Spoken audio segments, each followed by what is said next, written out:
Hey, good morning. There's some confusion about this activity that you are to complete in this week for AP World History.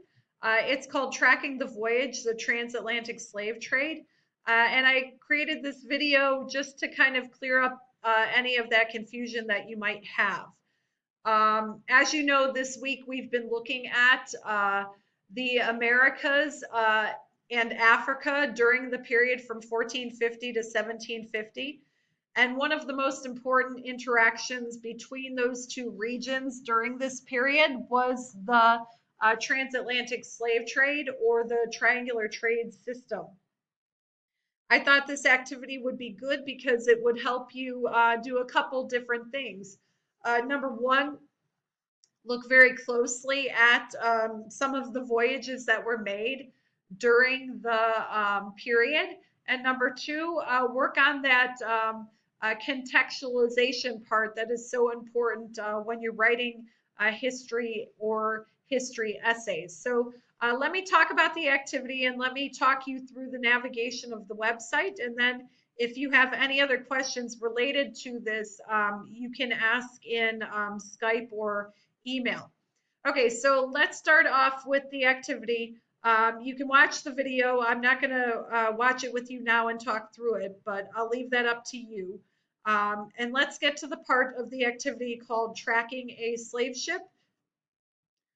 There's a university that did wonderful research on the slave trade and has created a huge database of voyages. And we're going to use that website. So if you go ahead and click here, you'll open the website. And it is a little bit confusing at first, and I'll just kind of walk you through how you can quickly get to the information that you need for this assignment. So if you look, one of the first things I want you to check out is the time frame over here. And I want you to first change the time frame. You can't change the begin date because essentially this is where the university started their research from, 1514. It falls a little bit farther in the time period that we are looking at, but you can change the end date.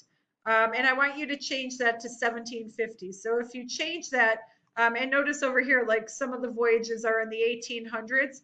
So if I go ahead and hit enter, what the database is going to do then, it's only going to give me voyages during the time period 1514 to 1750. And as you can see down here from the menu, there are plenty to choose from. Okay, so now going back to the assignment, so we open the website. You have changed the time frame. Another suggestion that I have, because the next thing you have to do is choose a slave ship that has taken 4 or more trips across the Middle Passage. The Middle Passage is the leg of the triangular network that went from Africa to the Americas. So we're only looking for ships that went from Africa straight to the Americas, that leg of the trip. So you have to choose a slave ship. And my suggestion is that you sort by vessel name, and then you'll be able to see vessels that had multiple journeys. So if we go back to the website, it happens to be already sorted for me by vessel name, but if yours is not sorted by vessel name, and what I mean by that, like if you look at the vessels, you could see like this vessel right here, I can see had 3 different trips between 1599 and 1633. Okay, so in this case, it's already sorted by vessel. If yours is not sorted by vessel, just click on vessel name. And now it changed that for me, and I'm going to click on it again.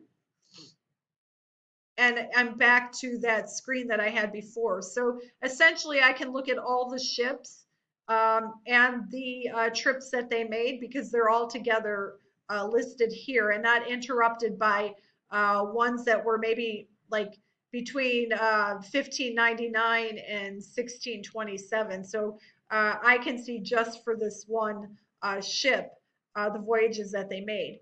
Now, if you want a bigger picture, you can even change how many results you see on a page. Maybe I'm going to change that to 20. So the list gets longer, like I can have them all on one page, but you could still see